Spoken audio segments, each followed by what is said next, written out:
έρθει να δει ποιες είναι οι αρμοδιότητες της Γενικής Συνελεύσεως και ποιες είναι και οι αρμοδιότητες της πλειοψηφίας του Διοικητικού Συμβουλίου, διαπιστώνει ότι αυτές σχεδόν είναι ανύπαρκτες. Χρειάστηκε πολύ ωρή συνεδρίαση στην αρμόδια επιτροπή για να πιστεί ο κύριος Υπουργός ότι ο Γενικός Διευθυντής είχε τεράστιες αρμοδιότητες. Έγινε αγώνας.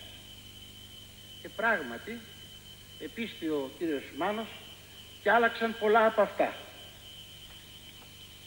Αλλά το ερώτημα το οποίο έμεινε είναι τελικά αυτά τα οποία άλλαξαν έχουν καμία ουσία? Η απάντηση είναι όχι. Κύριοι συνάδελφοι, υπηρέτησα αυτό το κόμμα από ηλικίας 18 ετών. Πρωτοστάτησα σε όλους τους αγώνες του.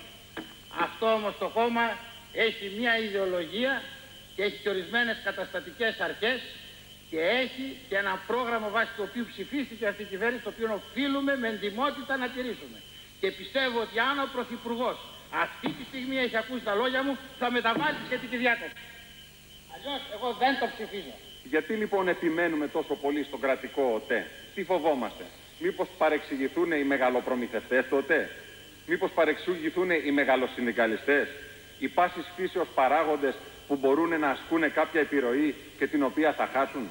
Οι πάσης φύστης αργόμιστοι και βολεμένοι?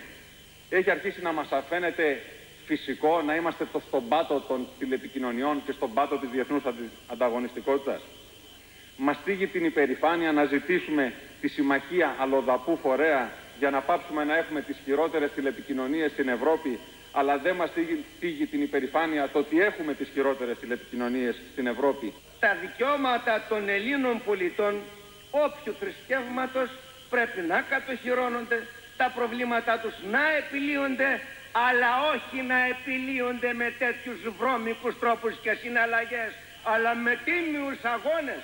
Αυτό που κάνουν σήμερα οι εργαζόμενοι του ΕΤΕ. Καθίστε κάτω σας παρακαλώ. Παρακαλώ κύριε Φαγητογλου. Παρακαλώ καθίστε κάτω. Ρε παιδάκι που θα βγεις και από πάνω. Αυτό είναι λούμπεν πολιτική, δεν το ξέρεις. Μάθε κιόλας τι είναι το λούμπεν. Παρακαλώ Έτσι τέλος πρέπει να υπάρχει και ένα όριο στις αντιπαραθέσεις και στις συναλλαγές.